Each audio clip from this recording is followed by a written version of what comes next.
This is a quite short chapter. We are going to just formulate everything concretely in a way that we can use it through semester. One point is that you just listen to what I do here, and then after this, like, you can write me an email, or if you want, you can say it in person.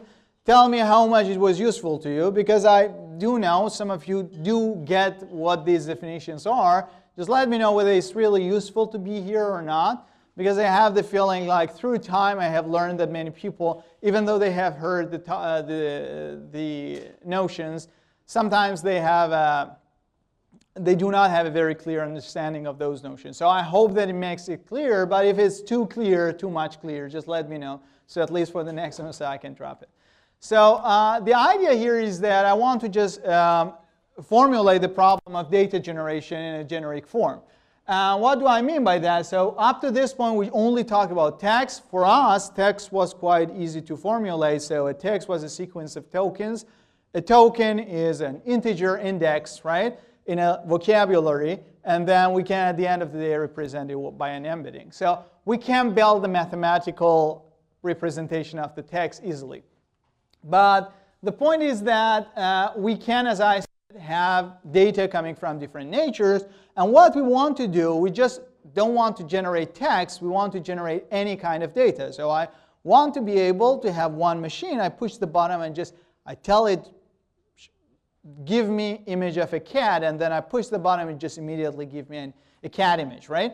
So I want this to happen. This means that I need to have different modalities inside my data.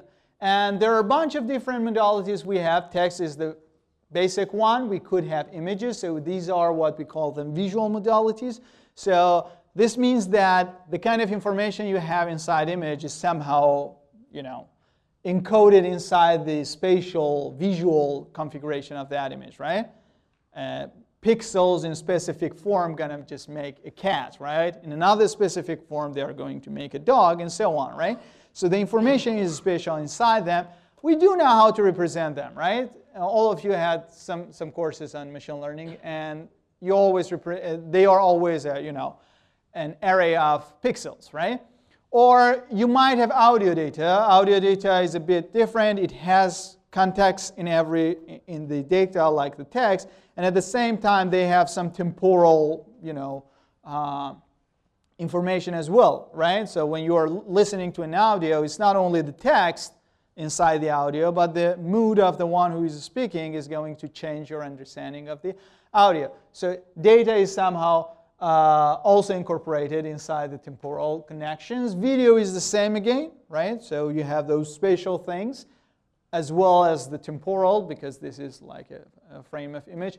The point here is that at the end of the day, whatever they are, you can always represent them by a mathematical object. And what I want to insist here is that when I talk about a mathematical object, I simply mean about a very generic thing. And you can always think of that thing to be array of a bunch of numbers, right? This is what I mean by a mathematical object. But how exactly that is, well, it depends on the problem that I'm specifying, right? So if I have a text, we have done this, right? It's a token sequence. And a token can be represented by an integer, right? You just know what is the maximum number of tokens you have inside your vocabulary. Then you have as much as them indices, right? And then your text is a sequence of those integers, right? Another thing, like if you have an image, you need to know what is exactly the number of channels that image has, right? What is the kind of encoding used to save a pixel value, right? If it is 8-bit pixel with, I don't know, n by n map and 3 different channels, RGB for instance, like in C4, you have RGB images, 32 by 32, 8-bit, then you can specifically think of a tensor, and that tensor has 3 different maps, 3 different matrices inside it. Every matrix is 32 by 32, and every single number inside that matrix is 8-bit binary number, right? So it means that it's either 0, 1 till 255, right? So you can always think of any kind of data that you have. This is what we do in machine learning always. We represent any kind of data. that we have in a form of a mathematical object. And those objects, depending on the problem, could be different. Audio file. How is it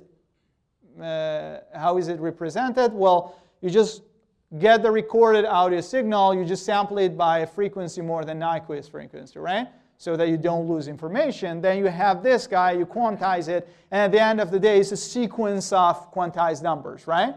You put them in form of frame. Each frame is a part of your speech, and then that sequence of frames is now your mathematical object. Again, it's a sequence. Every member of this sequence is a vector or a frame, and every number inside that frame is a quantized number, so you do know what this number ranging, right? Same thing goes to the video, right? A frame of images, so a frame of tensors, right? And then following each other in a sequence form. So anything, any modality that you can think of, you can always represent it in a data format, right? And this is what I'm going to show from now on by small x, right? And I do know that when you're doing like deep learning, I am a bit obsessed with indicating like this x is a scalar, this is a matrix, this is a tensor, and so on. But you are far gone that path, right? So you are well informed about the kind of data you could have. So when I write x, you don't need to think about a number, right? You need to think about any mathematical object. And it could be a huge tensor in, I don't know, 12 order, right?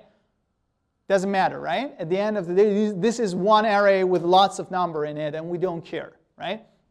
So this is a kind of thing which I mean by mathematical object. And now any data is coming, like that mathematical object, is coming from what we call it a data space. And what is data space? It means that we're in this mathematical universe you can show your mathematical object with, right? A vector of size 2 is coming from a R2 plane, right? Horizontal and vertical axis, they're both real numbers, right? A vector of 2 numbers, both of them being real number, right? So that data space, I'm showing it with this notation. So data space X, for instance, when you have a text, is a sequence of integers. So those x's are the tokens. And assuming that you have I different tokens inside your vocabulary, then every single is one integer from 0 to I minus 1, right? So the data space is going to be Cartesian product of all of them, right? First one could be one of the I values. Second one could be one of the I values, and so on. Now, what I do mean by data space, I mean like you think of all possible ever token sequences of length t, right? Like all of them being 0. Now 0, 0, 0, 0, 1, 0, 0, 0, 0, 2, and so on, right? You just feel this whole world, right? And this could be huge. And most of the time, since we are working with computers, they are gridded world, right? So they are points which are going to change, like you can count them, right? So this is the same thing, for instance, for an image. If you have n by n RGB image, this is RGB, so it has 3 different channels. If we think of 8-bit pixels, then it means that every single pixel is shown by 8 different bits. So every single of those pixel values could be 0, 0, 0, 8 zeros, or anything up to 1, 1, 1, 1, right? 8 ones, right? And this means 0 to 255. Now, this mathematical object, this tensor, is essentially in this world, right? 0 to 255 being multiplied in Cartesian format with the same order as the tensor, right? So everybody's cool with that. Nobody finds it like a complicated notation, right? So data space essentially means that any kind of data that you can think of being represented in that format belongs to that space, right? So this is a good thing because then we can represent any data that we have in a mathematical form. We always do it in machine learning or any learning problem. So one example, say I have 5 by 5 pixel image. And this is one of those images you see showing the numbers inside when you're waiting for your order, right? So it's just showing one digit, 5 by 5 pixel, right? And then this 5 by 5, each pixel is either off or on. When it's on, then you're going to see it shining. If it's not, it's just not shining. And then you can, the data space that you have is essentially going to be this guy, right? It's a matrix of zeros and ones, and then it's going to be 5 by 5, right? Clear? Okay. Now, this is one data that you could have, right? 1, correct? And then if you want to represent it by this mathematical object, it's a matrix, right? So this is the mathematical object. Everywhere on, it's going to be 1. Anywhere else, it's going to be 0, right? This is one sample of the data you could have, right? Another sample could be 2, could be 9, could be 0. Always you can write that guy down, right? So, but what is your data space? All the matrices of size 5 by 5, right? Entries being 0 or 1, right? And it includes more than all the digits that you have, right? The digits you have are 0, 1, 2 till 9, right? But the data space is crazy large, right? Everybody's clear? Okay. Now, when this happens, this is a basic observation. Not every data points that we have in our data belongs to that data space, right? For instance, this guy does not belong to the data space of that, 5 by 5 digits. Why? Because this is going to be shown on the board like this, and this is none of the digits we know, right? Clear? So, not every single member of the data space is a valid data point, but definitely your valid data points lie inside the data space. Clear? Everybody's clear? Okay, great. Now that I have this, we have this huge data space, and within that data space, there are a bunch of data points which are valid. There are lots of them which are not valid. How I can specify the validity of one data point? And this is where the definition of data distribution comes into account, right? This is the way that we can define it, one data point to be valid, right? So what we do essentially, we are going to define one data distribution. So we say like any data that we have is coming from that data space and it's coming with one probability distribution, right? So anything that you see, there is one random generator, one machine, which has a bottom on it. And this guy, whenever you press it, it's going to take one point from that data space and show you, but with one specific distribution, which is the data distribution. Everybody's clear? Okay. Now, the question that might come to your mind is that why this is the way to distinguish between valid and invalid points, right? And the answer is quite simple, because those which are invalid, we can simply assign them probability 0, right?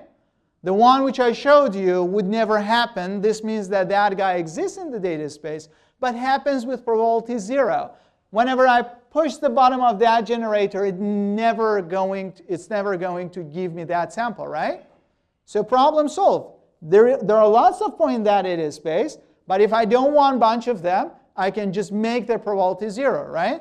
Now, if there are a bunch of samples or data points happening more frequently, then I can give them higher frequency, higher probability, higher density, right? Those which happen with less probability, I can give them less density, right? Less probability. So this is the way that you can define your data on a data space, because one image is being represented, one RGB image is being represented in this data space that is shared among all possible images, right? All RGB images of size 32 by 32 are belonging to the same data space, right? They are all same mathematical objects, 3 channels, 32 by 32, right? All of them. So image of a cat is coming from that data space. Image of a dog is coming from that data space. But cat and dog are not the same thing. The point is that the distribution which is sampling cat for you is different from the distribution which is sampling dog for you. You get it? Everybody's clear? So, yeah. So when you say different distribution, how does that work? So it means that like the particular pixels are going to happen with different probabilities, right? Some pixels are not going to happen when it's a dog image. Some pixels are not going to happen when this is a cat image, right? It's not decided. No, it's not decided. We don't know it. And we don't know what is the data distribution. It's just a model. It's a kind of abstract way of representing data, and I'm going to tell you why we do this. Okay? Yes? It sounds like we have to be able to distinguish between what we've never seen and what's impossible. Yes, exactly. This is, and we cannot do it again, but we only think about it, right? So what we have never seen is happening with probability non-zero, but maybe very tiny probability, which is not large enough that we see it, right, in enough time. But the thing that never happens is the thing that is absolutely zero in probability. Yeah.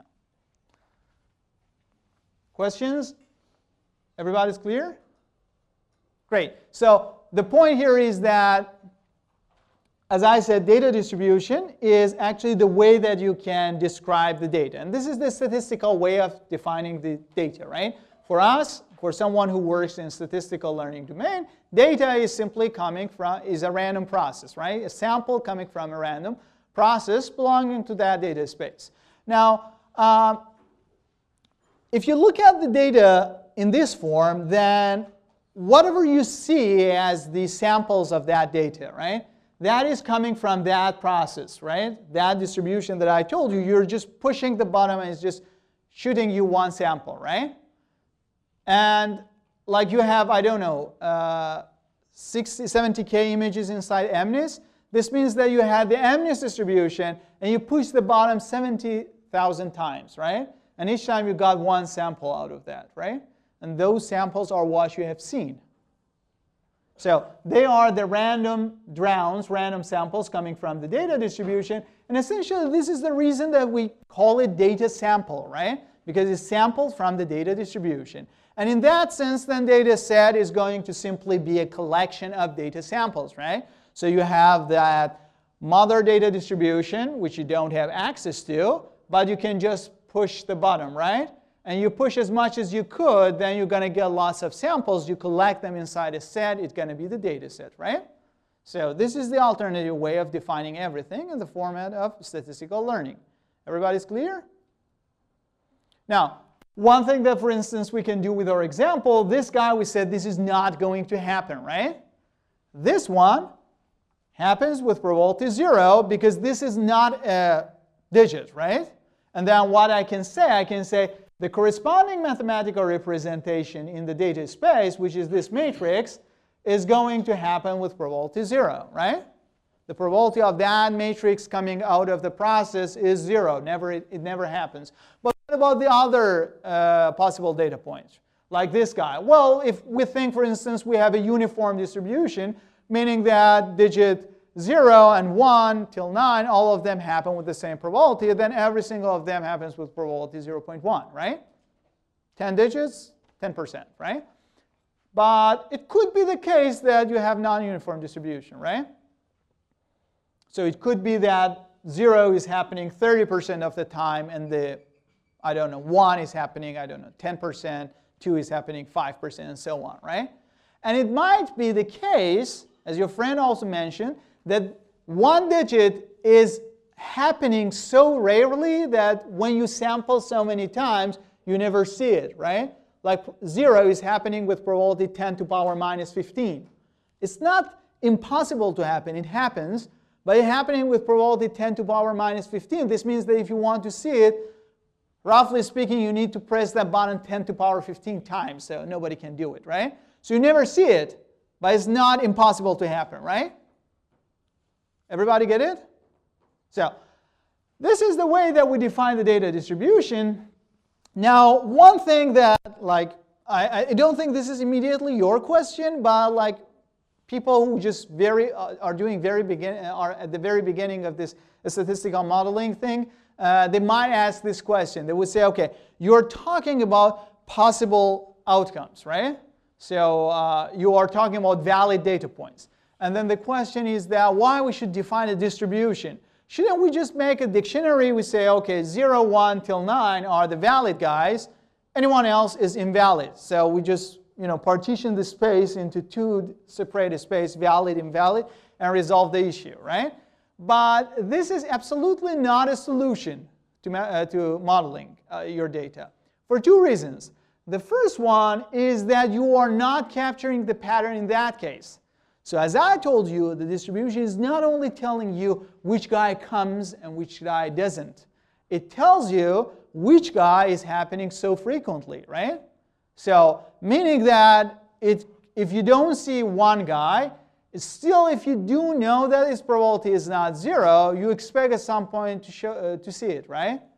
If you learn the distribution of one data and you see that something is happening with more probability than the other, then you understand that that particular outcome is happening more frequently, right? So there are patterns inside your data behavior which can be only captured by defining a distribution. You cannot simply partition your space, okay? This is one point, but this is less important as compared to the data complexity issue that we have. And if you want to just understand what is the data complexity, just extend this idea beyond this dummy example 5 by 5 that I told you. Just think about CFAR10 data set. So what is CFAR10 data set? It has how many labels? 10, right? It has 10 different labels. Each of them is RGB image 32 by 32, right? And now these are the 10 different labels, so I can show them by 0 to 9. I want to first specify the data space. What is the data space CFAR10 coming from? Can you tell me? It's exactly that RGB tensor, right?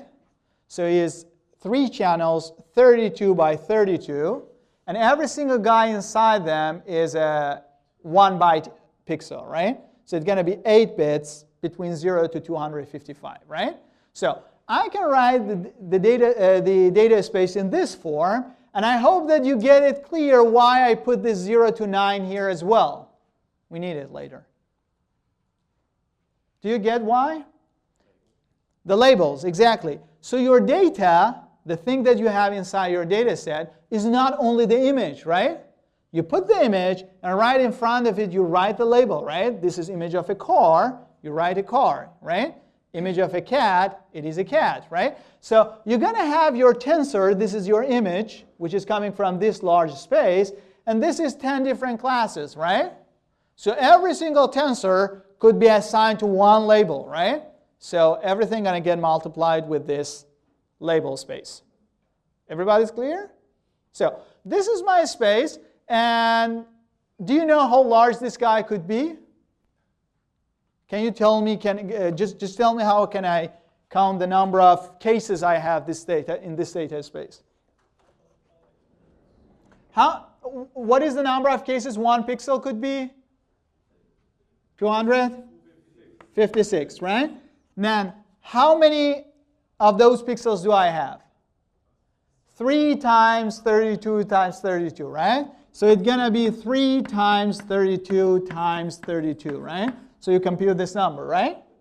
256 to this power times what?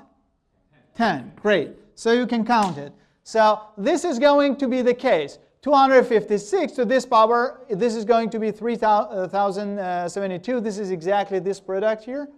And times 10. So it is going to be this number. And if you just take the approximation, like 2 to the power 10 is 1024, so it's more than 1000. So you just replace 2 to the power 10 with 10 to the power 3 and lower bound it. Then you're going to conclude that this number, whatever it is this larger than this value, 10 to the power 2458. Is it a big number? How big is it?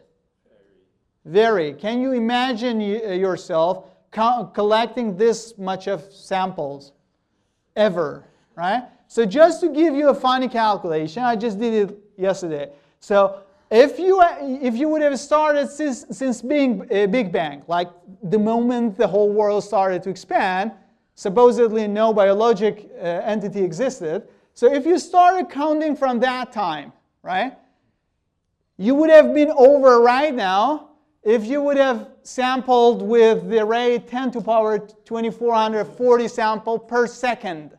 Like you collected this much of samples per second to finish this data space. Yeah? So you see, this is what we call it, the issue of the curse of dimensionality. I mean, you have a huge dimensionality in your data. This is not a big image, right? It is not a high resolution image. But still, that is crazy large, which means that you never ever would be able to just cover the whole data space, right? You cannot ever go after every single possible point inside this data space and try a bunch of samples to understand what is the frequency of that sample happening, right? So this is impossible to do it. This is why we need to have probability distribution. Because if I wanted to do this idea to partition my space into valid and invalid, well, in my dummy example, you can do it, but in any other example, like this, a practical example, you would never be able to even understand what is the data space, right? So you can never walk on that data space. You can just think that such data space exists, right? And the only way that you can impose some pattern on a specific data, the sample which is coming from CFAR10, is to just assume it's coming from one distribution. What is that distribution? We don't know it, right? It's impossible. If we knew this, I mean, we wouldn't be here, right? So this is the key point here. So whatever you have inside your CFAR data set, whatever you see in practice with practical data, is not even a drop of the ocean of data you could have for that particular data type you're thinking of, right? And because of that, the only way that we can think about them, we can imagine them, model them mathematically, and work with them, is to just model them statistically, okay? So one thing that I can say, for instance, is that this image is coming from CFAR10. This is a car, and this guy with label car is never going to happen, right? So the probability of this guy is not 0. But this other image that I put here, this is coming from CFAR100, from one of the labels which is not inside CFAR10, right? And what I do now is that CFAR10 does not include boy images, right? So that image coming with the label car is roughly, I mean, in the ideal world, this is happening with probability 0, right? So I can give such arguments about the probability distribution of the data, but I cannot explicitly explain what that is, but this is the only way that I can understand the data, okay?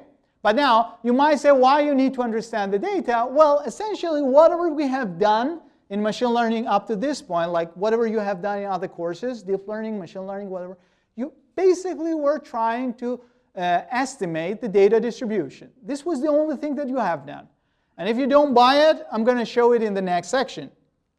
I'm going to show you that you essentially have done this only during the other courses. But the whole idea here is that distribution, I mean, I've stolen this title from the Transformer paper. Distribution is all we need, right? So this is the only thing that we need. Like, if we know the distribution of the data, then every problem in machine learning is pretty much solved. For instance, we have this data generation problem, right? And if I know the distribution of the data, then the problem is essentially solved. Because if I have that machine, I do know whenever I push the button, it's going to give me one sample, right? And if I want to generate a new image, I just push the button, right? So I assume any context coming from that particular modality, that particular space, is described with this distribution, right? So any sentence could be said in English that is said by any intelligent human being, then that one is coming out of the distribution of the English language, right? But I don't know what is that distribution. I just try to mimic it by just having some model, right? So data generation problem is essentially one mechanism. So we are trying to find one sort of mechanism which can look at a bunch of data samples, a very tiny amount of data as compared to the real data space that you could have. And looking at that, it tries to somehow understand how it can sample from the data distribution. And I put this argument here to learn sampling. So I just wrote it down, sampling, Because we don't necessarily need to know the data distribution. This is very important for you to know, because later on we are just getting rid of the data distribution in the explicit form. So we don't necessarily need to know what is that data distribution. We need to just find a sort of mechanism which helps us, like maybe a very long stick, which helps us just push the bottom of that distribution, right?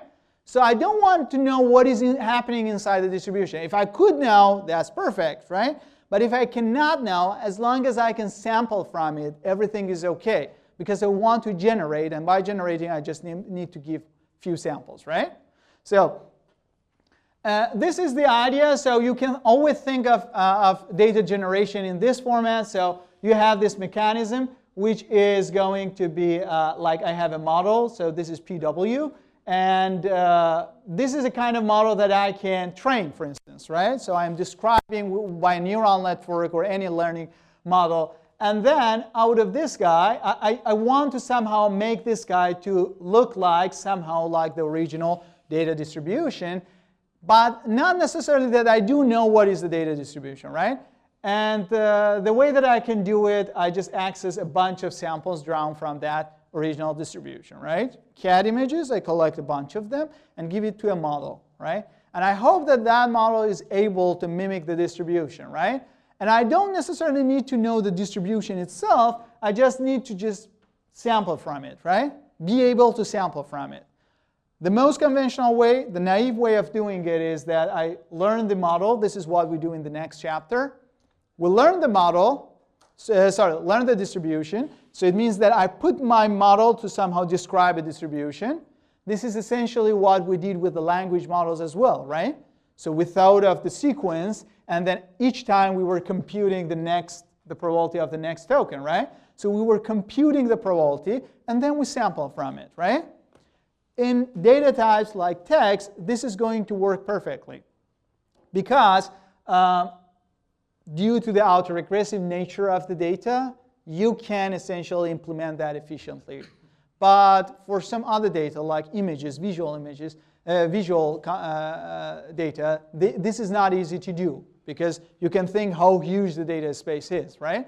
And this is not the best idea to do it that way. So the other way in the visual data is that I somehow combine these green and blue boxes together, and I somehow design one procedure which is able to start from one random process, for instance, from a noise, and simply make a sample out of it, right? So I just learned how to sample. I don't understand exactly what is the distribution, okay? So moral of the story, the whole problem of data generation is to just sample from a distribution, and we need to either understand what is that distribution explicitly or implicitly. Everybody's clear? Was it worth it, this part of the course? Yeah? Okay, cool. So I can start with the next section, but are you too tired for that? Yes? Yeah? Okay. So we have two extra sections in this chapter, which I definitely going to finish on Thursday, and then we start. Yeah, I guess we have time, so I don't need to push for that. So I'm going to stop it here because you had the tutorial, and then we're going to discuss the other two sections next time. It would be great if you just spend a bit of time looking at this, right? Like before you sleep, you just put it right in front of your face. Just get to feel about the data, okay? Next time we talk.